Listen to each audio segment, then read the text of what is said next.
Fala pessoal, tudo bem? Sou Gabriel Birdes, analista aqui da Mercúrio. Sejam muito bem-vindos a mais um vídeo e eu vou falar sobre os setores de cripto que mais cresceram em 2023. Eu fiz esse estudo porque eu queria entender como que o mercado estava crescendo em termos de fundamentos. Por isso que eu vou trazer aqui métricas como, por exemplo, volume, TVL, que são métricas de atividade econômica de fato, que mostram o crescimento de um setor. Eu não estou falando aqui setores que cresceram porque tá na boca do povo, porque tá todo mundo falando no Twitter. Eu tô realmente olhando o crescimento de base de usuários, de atividade econômica, que mostra crescimento de fundamentos e que nos dá algum indício de que são setores que possuem o que a gente chama de Product Market Fit, que basicamente é o mercado abraçar esse produto, o mercado demonstrar demanda pelo produto, pelo serviço que aquela empresa oferece. Então a gente faz esse tipo de pesquisa aqui, a gente costuma brincar com os dados para entender para onde o mercado está caminhando, aonde estão as oportunidades. E é claro, eu vou trazer uma análise em cima desses setores, porque a gente não investe nas coisas só porque elas estão crescendo, a gente investe também porque elas estão crescendo, mas primeiro porque elas possuem fundamentos de longo prazo.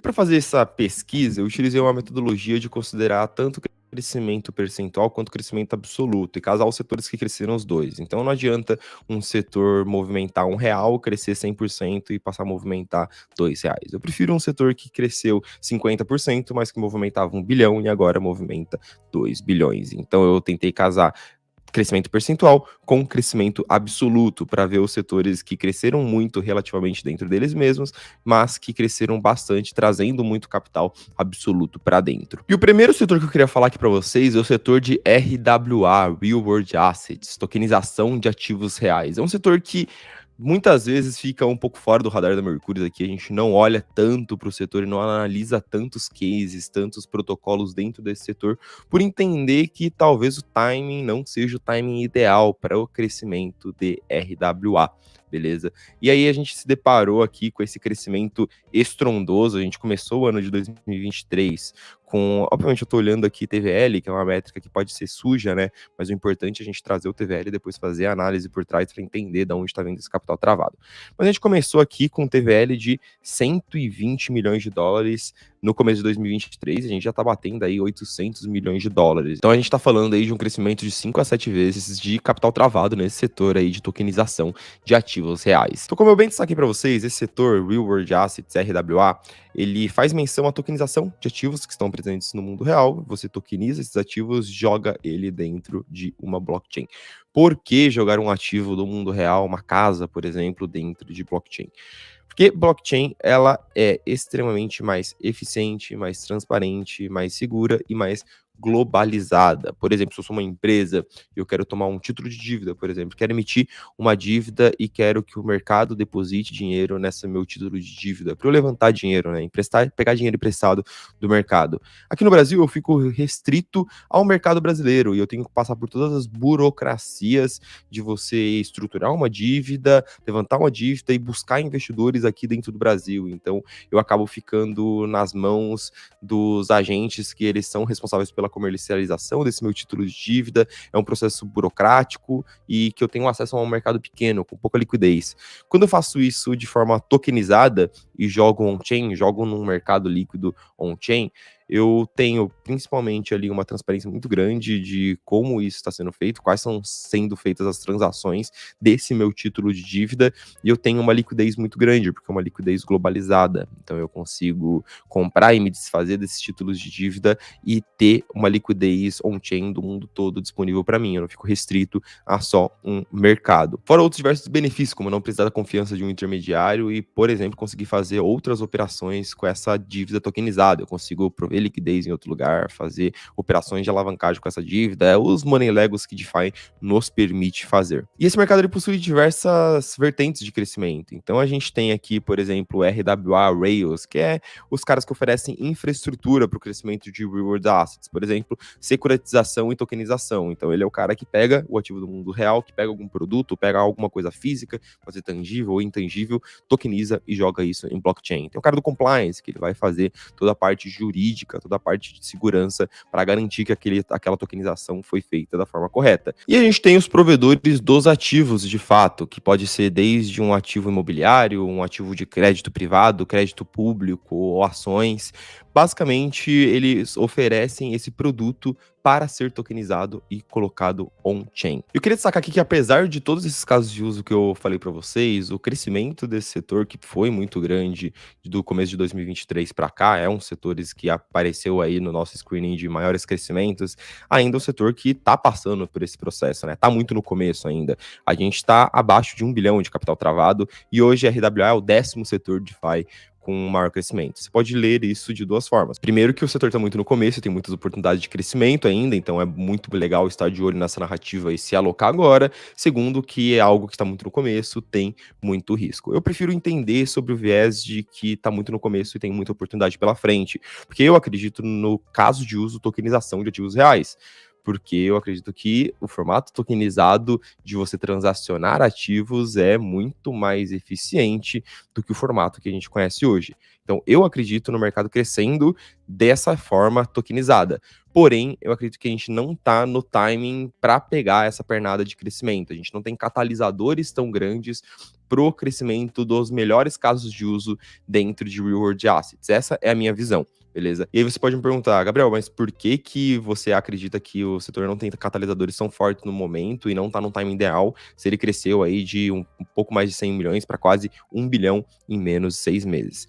Olhando os dados um pouquinho com mais profundidade, a gente vê que ele foi um crescimento mais nichado e muito por conta da taxa de juros lá nos Estados Unidos. É isso que eu vou mostrar para vocês. Hoje, desse 1 bilhão travado no mercado de RWA, Real World Assets, 600 milhões, ultrapassando agora 600 milhões, está travado, 603 milhões mais especificamente, está travado em títulos de dívida pública dos Estados Unidos tokenizado. Então, por exemplo, eu quero comprar um título do Tesouro lá dos Estados Unidos com prazo de 1 mês, 1 ano, e ao invés de eu comprar isso nos meios tradicionais, na bolsa americana, eu consigo negociar isso on-chain com um cara que ele é um provedor licenciado desse formato tokenizado de uma dívida pública americana. Por que isso é tão interessante? Primeiro, vamos só observar que de 1 bilhão 600 milhões está no caso de uso tokenização de dívida pública, tá? Então 60% do mercado de tokenização de ativo real está dentro de um caso de uso específico, dentro dos diversos casos de uso que eu mostrei para vocês que esse mercado ele pode alcançar. Isso acontece por causa disso que eu estou mostrando para vocês na tela. Hoje a taxa de juros do Fed está em 5,3%, enquanto para você ter um SDC depositado na AVE, por exemplo, você ganha 3,1% ao ano. Então, por que eu vou ter um SDC depositado na AVE se eu posso comprar títulos de dívida americano tokenizado e ganhar mais com isso? Então, por causa do momento da taxa de juros americana muito alta, esse caso de uso ele acabou crescendo muito e trazendo esse crescimento de Real World Assets. Você pode olhar o número lá e falar, caraca, RWA cresceu de 100 e poucos milhões para 1 bilhão. O caso de uso finalmente se consolidou. Agora as pessoas estão conseguindo negociar ativos reais. E a grande realidade é que a gente teve alguns protocolos que ofereceram esse caso de uso de você comprar um título de dívida americano tokenizado. Então imagina, eu estou comprando ali um título de dívida americano, ganhando 5,3%, e aí eu deposito esse token numa AVE ou numa Maker, por exemplo, e aí eu ganho mais a taxa de provedor de liquidez ali em cima. Então, muito mais um caso de você farmar a taxa de juros do que realmente o caso de uso, tokenização de ativos reais, realmente se foi validado no ano de 2023. Calma lá, eu acho que tem muito espaço ainda para esse caso de uso ser validado e mostrar que realmente tem demanda tanto de empresas tokenizarem seus ativos, quanto de usuários on-chain quererem comprar esse tipo de ativo. E um dado que eu acredito que comprova bastante isso que eu falei é a quantidade de ativos RWA depositados na Maker para prover liquidez. Então hoje a gente tem aí 2,5 bilhões de ativos da RWA de exposição da Maker a esse tipo de ativo, que hoje já conta a um pouco mais de 50% da receita da Maker. Então, ao invés de eu depositar um ativo, um token, um SDC, eu deposito uma versão tokenizada da dívida americana, porque eu vou ganhar mais juros com isso. Mas isso não significa nem de longe que a gente está falando de uma tese ruim. Eu acredito muito na tese de tokenização de ativos reais, eu gosto muito do mercado de RWA, acredito que tem um potencial muito grande, eu só acredito que o mercado não está tão validado ainda, então eu tomaria cuidado em ficar tão focado nessa tese, concentrar o portfólio em alguns casos de uso de RWA nesse momento. O crescimento foi muito mais por causa da taxa de juros americana do que pessoas interessadas em comprar ativos tokenizados. eu ainda procuro esse product market fit, mais empresas procurando protocolos de tokenização para oferecerem seus produtos de forma tokenizada, mais demanda por parte de usuários e principalmente mais regulação. Eu acredito que não está no momento das instituições entrarem com tanta demanda assim dentro de cripto. Alguns dias atrás do que eu estou gravando aqui esse vídeo, o protocolo da Curve foi hackeado, que era um dos protocolos mais, vou dizer assim, confiáveis dentro de cripto. Então a gente tem bastante coisa para caminhar ainda para ter essa avalanche institucional dentro de cripto. Mas é um caso de uso que eu gosto bastante, é um setor que eu gosto muito, tá? Tem alguns casos de uso que eu me interesso bastante, que eu acompanho todos os dias dentro do setor de RWA. Eu destaco aqui Maple Finance, Centrifuge, que eles trabalham mais na questão de crédito privado. Inclusive, esses dois caras aqui, mostrando o setor de crédito privado, a gente teve uma disparada ao longo de 2022, e aí esse setor deu uma caída e estagnou, tá? A gente tá ali com 500 milhões de dólares em empréstimos ativos, mas eu gosto bastante do caso de uso e acredito que esses caras, a Maple especificamente, tá? Estão bem preparados caso a gente tenha esse crescimento do setor de RWA. E um outro cara que eu gosto bastante é a Ondo Finance, ONDO Finance. Primeiramente pelo time, eu acho que o time é muito bem qualificado, eles têm uma cabeça muito boa. Segundo, pelo caso de uso, eles oferecem produtos que você encontra no mercado tradicional, só que de forma tokenizada. Então, por exemplo, você tem aqui ali algum ETF de título de dívida americana, de título de dívida privada, só que você oferece esse ETF de forma tokenizada em on-chain, com API, por exemplo, de 7,76%. Acredito que é um caso de uso muito legal, à medida que esses caras vão expandindo o portfólio deles e o mercado on-chain vai gerando mais demanda para consumir esse tipo de produto, acredito que eles podem estar bem posicionados. Mas, reforçando, é um case de longuíssimo prazo. Antes de eu partir para os próximos dois setores, eu queria perguntar para vocês se vocês querem uma análise mais completa de RWA aqui. Então, eu posso fazer um estudo mais completo do setor aqui e entrar mais a fundo dentro dos principais protocolos e fazer um vídeo mais completo sobre o setor. Essa aqui foi uma análise bem simples, aqui, bem rápida, só para mostrar um pouquinho da nossa tese e das oportunidades dentro do setor. Então, comenta aí se vocês querem, de quais protocolos dentro do setor de tokenização vocês querem ver uma análise aqui no canal da Mercúrios. Bom, indo aqui para o segundo setor de cripto que mais cresceu no ano de 2023, a gente tem o setor de segundas camadas, as Layer 2 da Ethereum. É um setor que a gente vem falando bastante, tá? O pessoal até fala que a gente é um pouco repetitivo, mas porque tá apresentando um padrão de crescimento, um padrão de evolução, de desenvolvimento muito grande. Importante mencionar também, como a gente pode ver aqui, as segundas camadas hoje, a gente tem ali como maior valor travado, né? Eu vou ter que usar TVL de novo, por mais que eu ache que não é uma métrica tão legal. Mas a gente tem um maior TVL entre plataformas de contrato inteligente dentro da Ethereum, e a gente tem, depois vem a Tron, mas é muito mais uma rede de pagamentos, então eu vou ignorá-la aqui na análise, tá? Eu vou focar, no caso, plataforma de contratos inteligente mesmo, desenvolvimento de aplicativos.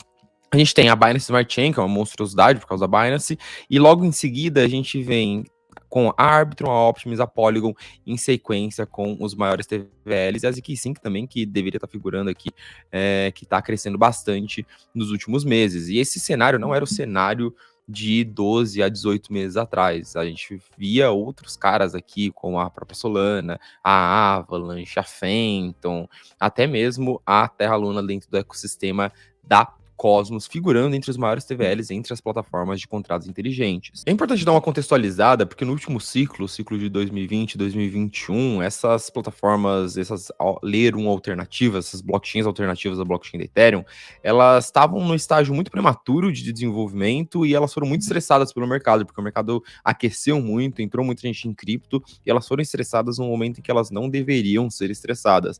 Então, muitas delas não aguentaram o teste de estresse, não conseguiram escalar como deveriam, como prometiam, muito por causa do estágio de desenvolvimento, não necessariamente porque o produto é ruim, tá? Mas muito mais pelo estágio de desenvolvimento, não conseguiram escalar direito e a narrativa mudou, elas foram meio jogadas para escanteio e a narrativa mudou para as segundas camadas da Ethereum. Até porque, no ano de 2022, a Ethereum entrou no seu roadmap Rollup-centric, um roadmap voltado para as segundas camadas. Isso também casou com o desenvolvimento das principais segundas camadas, que estavam sendo desenvolvidas desenvolvidas lá desde 2020, 21, 22 começaram a ser lançadas, mais especificamente Arbitrum e Optimus, mas esse ano a gente tá vendo uma avalanche de segundas camadas. Como eu bem destaquei, esse gráfico aqui ele é muito legal, tá? Ele mostra em vermelho a atividade, ele usa TPS, né, que é o número de transações por segundo, em vermelho de todas as segundas camadas somadas, e em azul da Ethereum. E a gente vê que em 2023 ali a gente entrou com o Scaling Factor, né, que é basicamente a comparação do quantas transações a gente tem na segunda camada e quantas transações a gente tem na Ethereum. A gente entrou ali em 2023 quase que casada, né, quase que igualada ali a Ethereum e as segundas camadas competindo bastante. Agora a gente já tá tendo um nível de 50 TPS, 50 transações por segundo nas segundas camadas e 12 na Ethereum, que sempre se mantém bem constante. Então é um scaling factor aí de 4,88x, o que significa que tem 5 vezes mais atividade econômica, mais transações nas segundas camadas do que na Ethereum de fato. A gente consegue ver esse crescimento, né? Elas dobrando de tamanho. Tô falando aqui em questão de transações, em termos de TVL, eu acho que quando a gente parar para ver TVL, a gente vai ver um crescimento muito parecido, se não maior. Sim, a gente consegue ver que agora a narrativa das segundas camadas está muito mais quente, como eu destaquei, as leram alternativas, blockchains alternativas da Ethereum não conseguiam escalar como deveriam, a Ethereum mudou seu roadmap, mas principalmente as segundas camadas agora conseguiram atingir um estágio de desenvolvimento que não tinham antes, principalmente no ciclo de 2020 e 2021. Não tinha segunda camada operacional naquela época para a gente conseguir validar essa narrativa. Então é como se a narrativa, a tese,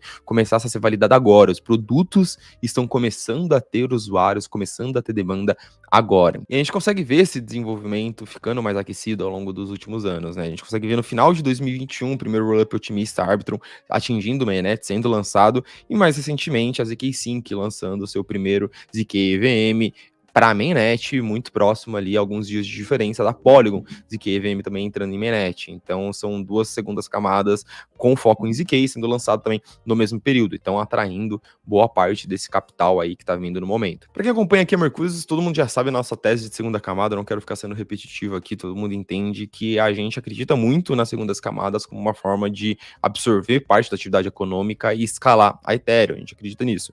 Porém, precisa fazer várias ressalvas aqui, tá? E a principal delas é em relação ao estágio de desenvolvimento, tá? Como eu destaquei para vocês, apesar de Arbitrum e Optimus terem sido lançados ali em final de 2021 e começarem a ser maturados em 22, são soluções que não foram estressadas ainda e possuem diversos pontos de centralização e de segurança que devem ser trabalhados ao longo dos próximos meses. Mesma coisa para ZK Sync, Polygon ZK EVM, esses outros caras que estão sendo lançados agora, tá?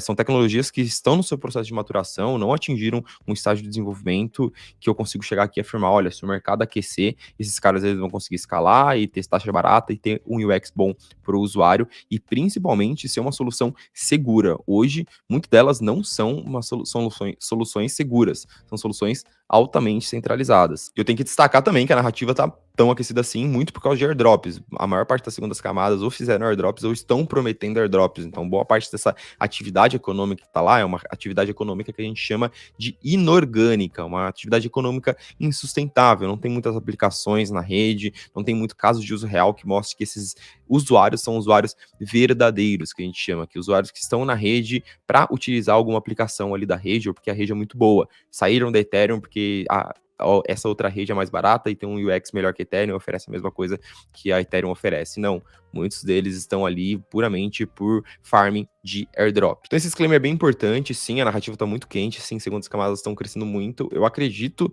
que se eu vier refazer esse vídeo aqui no meio de 2024 e falar os setores que mais cresceram nos últimos 12 meses, segundas camadas provavelmente estarão também dentro do top 3. A gente tem algumas segundas camadas dentro da nossa carteira, a gente acredita que é um dos melhores setores para se estarem expostos no momento, mas tem que ter pé no chão e não entrar nesse frenesi de segunda camada tá crescendo, vou comprar todas, vou esperar ficar milionário. Pode ser que muitas delas não passem pelo teste de estresse e todo esse mercado se consolide em 2, 3 soluções ali, beleza? Por último, o terceiro setor aí da nossa lista de que mais cresceram em 2023 está o setor de LSDFi, de Liquid Staking Token Finance. É um setor que a gente já comentou aqui no canal algumas vezes, tá? Vou me ater a fazer uma análise mais curta aqui, se vocês quiserem uma análise mais longa, mais completa do setor e dos principais protocolos de LSTFi. Assim que acabar esse vídeo, vocês vão ser direcionados para esse vídeo e podem consumir essa análise mais completa. Vou focar aqui em explicar o caso de uso, os principais protocolos, o que eu vejo para o futuro desse setor, beleza? O setor de LSTFi é o setor de staking líquido da Ethereum. Hoje, não só da Ethereum, né, mas de todas as plataformas de contrato inteligente, mas hoje 90 e poucos por cento desse setor está consolidado na Ethereum como a maior plataforma de Proof of Stake que existe. E é um setor que ele facilita para o usuário fazer staking em plataformas de Proof of Stake. Então ele permite que o usuário faça staking em qualquer quantidade, delegando esse capital para alguém que é profissional fazendo isso, e ele recebe em troca um token que é um derivativo que representa a sua posição em staking. Com esse token, o usuário ele pode fazer operações em DeFi ou só holdar esse token, mas o principal caso de uso é você ter esse token e utilizá-lo para prover liquidez, para fazer alguma outra alavancagem e alavancar, aumentar os seus ganhos em cima do capital que está em staking. E o principal player, o principal protocolo desse setor de liquid staking é a nossa querida Lido, a Lido que está aí hoje com 31,7%, quase 32% de market share, ou seja, ela é a principal porta de entrada, o principal intermediário pelo qual as pessoas fazem staking na Ethereum. De 32% de todo o Ether em staking, ele foi feito através da Lido, que ela trabalha como esse intermediário, ela pega o seu capital e ela distribui entre diversos validadores. Então, o mercado ele começou a entender o valor do liquid staking por meio da Lido, entendendo que, olha, eu consigo colocar meu capital em stake e receber um token. E agora, o que eu faço com esse token? Agora eu quero ganhar mais, agora eu quero alavancar os meus ganhos. E a partir daí, esse caso de uso de fazer o staking e de receber o token é o tal do LST, né, o Liquid Staking Tokens. A partir daí, desse caso mais simples, derivou-se protocolos especializados em receber esse Liquid Staking Tokens e alavancar o ganho do usuário. E é daí que se desenvolveu o Liquid Staking Tokens Finance, o DeFi voltado para tokens de staking líquido. Mas, Gabriel, por que esse setor cresceu tanto em 2023? Porque ele teve dois catalisadores muito grandes, né? Primeiro foi o The Merge no final do ano passado, que foi a mudança da blockchain da Ethereum de Proof of Work para Proof of Stake, então ela virou uma plataforma Proof of Stake, então os usuários se sentiram com mais confiança de fazer staking na Ethereum depois da mudança, depois do The Merge. Segundo, nesse ano teve a Chapela, que liberou os tokens em staking que estavam travados. Então hoje eu consigo depositar e tirar a hora que eu quiser. Antes da Chapela, antes dessa atualização, você não conseguiria. A gente consegue ver aqui pela curva de Ethers em staking que aqui na Chapela a gente tem uma aceleração. Aí o mercado de staking que estava crescendo de uma forma certa gradual, ele muda a sua curva de inclinação e ele começa a crescer mais rápido. Aí foi o principal catalisador para esse mercado de LSTFi. Eu destaquei esse mercado como um dos mercados de maiores crescimento, porque realmente ele saiu de nada, esse gráfico ele começa em março, né? Ele saiu de nada de TVL, de um mercado praticamente inexistente, e ele já tá batendo aqui no momento que nós estamos falando mais de 500 milhões de TVL, é um mercado que tá crescendo cada vez mais, e vários protocolos de DeFi estão arrumando uma forma de se integrar com o Liquid Staking. Tem protocolos especializados nisso, mas outros protocolos que já estão querendo embarcar, que já estão querendo absorver essa demanda. Eu queria destacar aqui que o mercado de staking líquido, o mercado de tokens de staking, já é o maior mercado de cripto, na frente de DEX, na frente de mercado de empréstimo. Então a gente está falando aqui de um mercado que quer oferecer uma infraestrutura para um outro mercado que já é o maior mercado de cripto. Eu não vou entrar aqui no mérito dos principais protocolos, como eu falei, eu tenho um vídeo completo aí de 30 minutos explicando cada um desses protocolos e todo o case de LSTFi. Eu queria destacar aqui que a gente tem hoje 22, se eu não me engano, por cento de todo o Ether em staking, enquanto a média de plataformas de contrato inteligente Proof of Stake é 50%. E a gente teve a Chapela, esse grande catalisador, alguns meses atrás. Então, queria destacar que, apesar de Liquid Staking já ser o maior setor de cripto, eu vejo muito espaço para crescimento, eu vejo muito espaço para esse staking ratio, essa quantidade de Ethers e staking crescer ainda, e esse mercado de infraestrutura DeFi para derivativos de staking tende a absorver muita demanda. Hoje, a penetração de protocolos de DeFi voltados em staking em relação a todo o tamanho do mercado de staking líquido ainda é muito pequeno, ou seja, é muito subaproveitado ainda. Então é um setor que a gente está bastante de olho hoje, uma das maiores posições nossa aqui na Mercúrio há mais de um ano é a Lido Finance, que é o maior player de staking líquido, tá? Mas tem outros protocolos nascendo aí que você pode querer estudar, você pode querer aproveitar dessa pernada de crescimento, dessa fase de crescimento do mercado de liquid staking, e eu recomendo que vocês assistam um vídeo se vocês quiserem uma opinião um pouco mais embasada sobre cada um deles. Bom, pessoal, o vídeo de hoje é esse, então eu quis fazer um vídeo mais expositivo aqui, mostrando esses setores que estão crescendo e que estão crescendo não por hype, estão crescendo por fundamentos, porque são setores que eu acredito bastante, são setores que eu gosto, e eu acredito que faz bastante sentido para o investidor de cripto estar exposto de uma forma diversificada em alguns ativos dessas teses para capturar esse crescimento, e a gente sabe que em algum momento que o mercado aquecer, que entrar mais demanda, entrar dinheiro novo no mercado de cripto, esses setores provavelmente serão os setores mais bem preparados para capturar esse crescimento. Se vocês querem um conteúdo mais aprofundado sobre cada um desses setores ou sobre algum protocolo específico, comentem aí nos comentários que a gente traz em um outro vídeo. Lembrando que acabando esse vídeo, vocês vão ser direcionados para um vídeo de Liquid Staking Token Finance, que eu faço um overview completo do setor e dos principais protocolos. E no mais é isso, espero que tenham gostado do vídeo e até o próximo.